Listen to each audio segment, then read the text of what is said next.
Assalamualaikum warahmatullahi wabarakatuh. Perkenalkan, nama saya Nurul Ma'arif dengan NIM 2308031030020.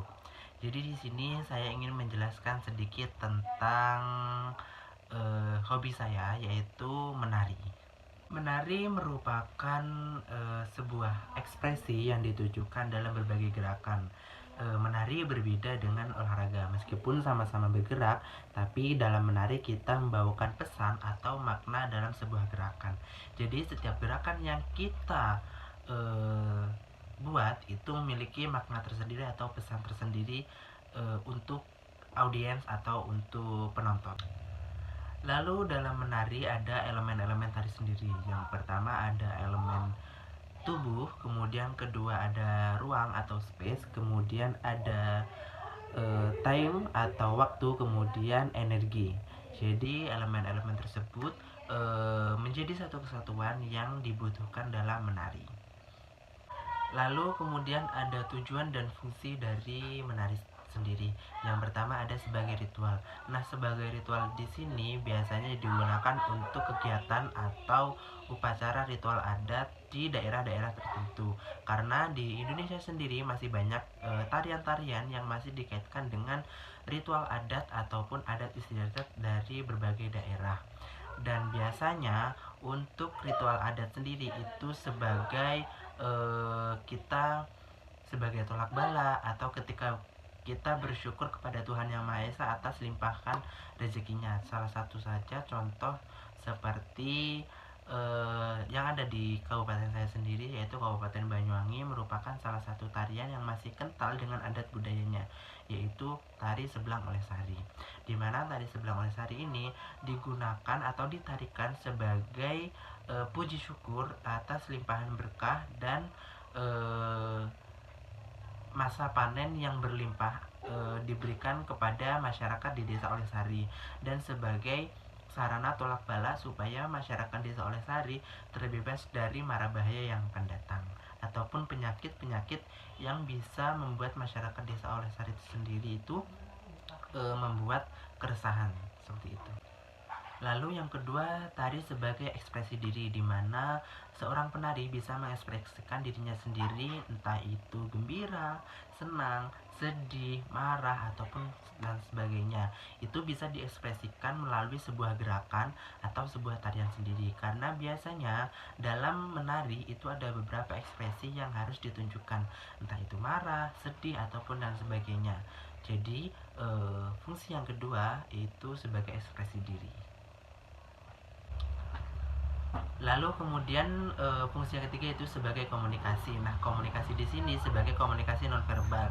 Biasanya ditunjukkan melalui mimik wajah, postur tubuh atau gerakan-gerakan yang didapatkan dari seorang penari sendiri itu.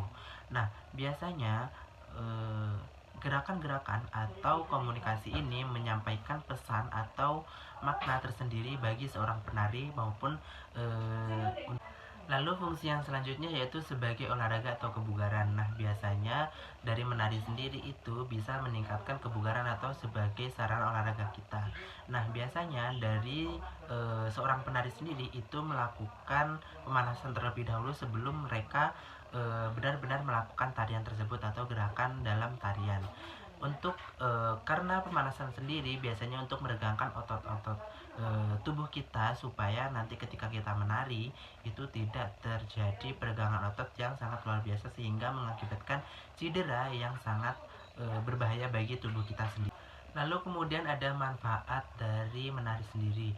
Nah, manfaat-manfaat dari menari sendiri itu ada berbagai macam.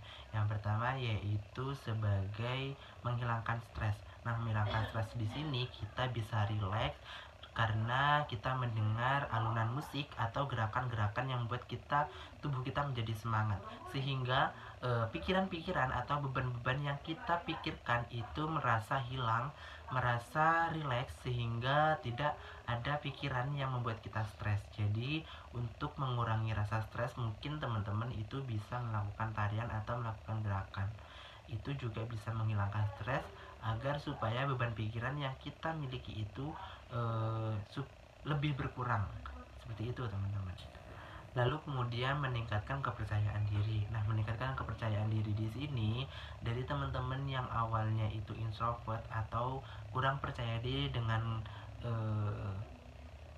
dengan diri teman-teman sendiri, itu mungkin dengan menari biasanya kita dituntut untuk supaya lebih percaya diri tampil di depan banyak orang, karena biasanya dari hal itulah yang bisa meningkatkan kepercayaan diri kita supaya bisa supaya bisa lebih percaya diri lagi, supaya bisa meningkatkan kepercayaan diri dan bisa membangkitkan kepercayaan diri kita agar teman-teman lebih percaya diri dan tidak mudah grogi ataupun deg-degan ketika kita tampil di depan umum.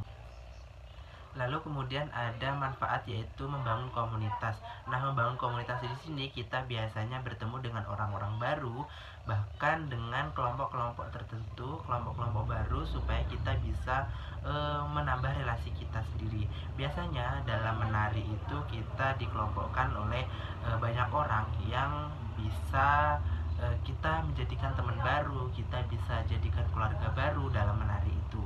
Nah, biasanya saya sendiri itu mempunyai sanggar, maksudnya saya ikut juga sanggar, tapi biasanya juga kita dalam sanggar itu nanti studi banding dengan sanggar-sanggar tari yang lain, sehingga kita bisa belajar, kita bisa mengambil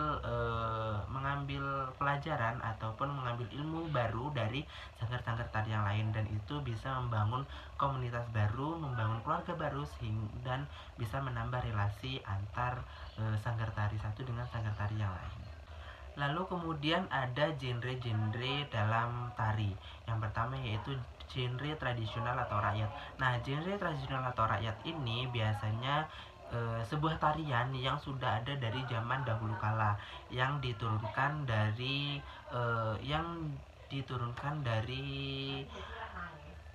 nenek moyang kita, sehingga tarian ini sudah berkembang, sudah ada mulai zaman dahulu dan diturun temurun sehingga kita saat ini, sehingga tarian ini tidak punah ataupun tidak termakan oleh zaman. Untuk contohnya saja yaitu tari gandrung Banyuwangi. Nah, tari gandrung Banyuwangi ini sudah ada sejak zaman penjajahan Belanda dulu, yang digunakan untuk nenek moyang orang-orang yang ada di Banyuwangi itu untuk mengelabui para VOC, sehingga sampai saat ini tari gandrung masih dilestarikan dan menjadi ikon budaya dari Kabupaten Banyuwangi sendiri. Lalu yang kedua ada tari modern. Nah, tari modern ini biasanya merupakan tarian karya baru dari para pencipta tari ataupun para seniman-seniman baru yang menciptakan sebuah karya atau sebuah tarian. Tarian modern ini biasanya digabungkan melalui musik-musik modern seperti piano, drum, ataupun yang lain-lainnya itu, sehingga mendapatkan sebuah tarian yang itu tarian modern yang juga gerakannya yang berbeda dengan tari tradisional seperti itu. Nah, selanjutnya yaitu ada tari kontemporer. Tari kontemporer sendiri itu biasanya berkembang dari tari modern. Jadi ketika sudah ada sebuah tarian modern, itu biasanya akan dikembangkan lagi menjadi tari kontemporer, yang biasanya menggabungkan elemen-elemen dari sebuah karya tari atau sebuah tarian.